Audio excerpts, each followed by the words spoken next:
آگے بڑھیں گے، خبر دیں گے آپ کو کراچی سے، جہاں ریلوے ٹریک پر دہشت گردی کا منصوبہ ناکام بنا دیا گیا۔ سی ٹی ڈی نے خفیہ اطلاع پر کالعدم تنظیم کے 5 دہشت گردوں کو گرفتار کر لیا، جن میں کمانڈر لیول کا اہم ملزم بھی شامل ہے۔ ملزمان سے اسلحہ اور گولہ بارود برآمد کر لیا گیا۔ D I G C T D Ghulam Asfar محیصر نے پریس کانفرنس میں بتایا کہ ملزمان حساس تنصیبات پر حملوں کی منصوبہ بندی کر رہے تھے۔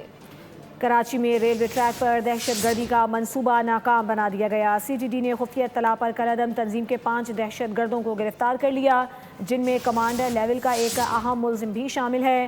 ان ملزمان سے اسلحہ اور گولہ بارود بھی برآمد کیا گیا ہے۔ D I G C T D Ghulam Asfar محیصر نے پریس کانفرنس میں بتایا کہ ملزمان حساس تنصیبات پر حملوں کی منصوبہ بندی کر رہے تھے۔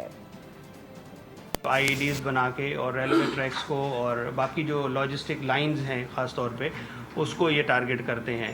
یہ پڑوسی ملک سے جو نیٹ ورک ہے، آپ کو پتہ ہے یہ سارے جتنے بھی نیٹ ورکس ہیں یہ ہمارے پڑوسی ملک سے آپریٹ ہوتے ہیں۔ جو کمانڈر ہے جھنور ولد یار محمد، علی جان ولد امیر بخش، نور محمد ولد جمعہ خان اور جامع خان ولد مصری خان، نیاز ولد امام بخش۔ ملزمان سے جو برآمدگی ہوئی ہیں اس میں 2 جو ہے لو انٹینسٹی آئی ڈیز جو یہ ٹریکس کے اوپر لگا کے اور پٹڑی کو نقصان پہنچاتے تھے۔ ان کے جو مزید انکشافات ہیں کہ ان کے سہولت کار اور ان کے فائنانسر اس ایریا کے اندر کون ہیں، ان کے بارے میں اہم جو ہے وہ معلومات حاصل کی گئی ہیں، جن کے خلاف بھی کارروائیاں بہت جلد جاری کی جائیں گی۔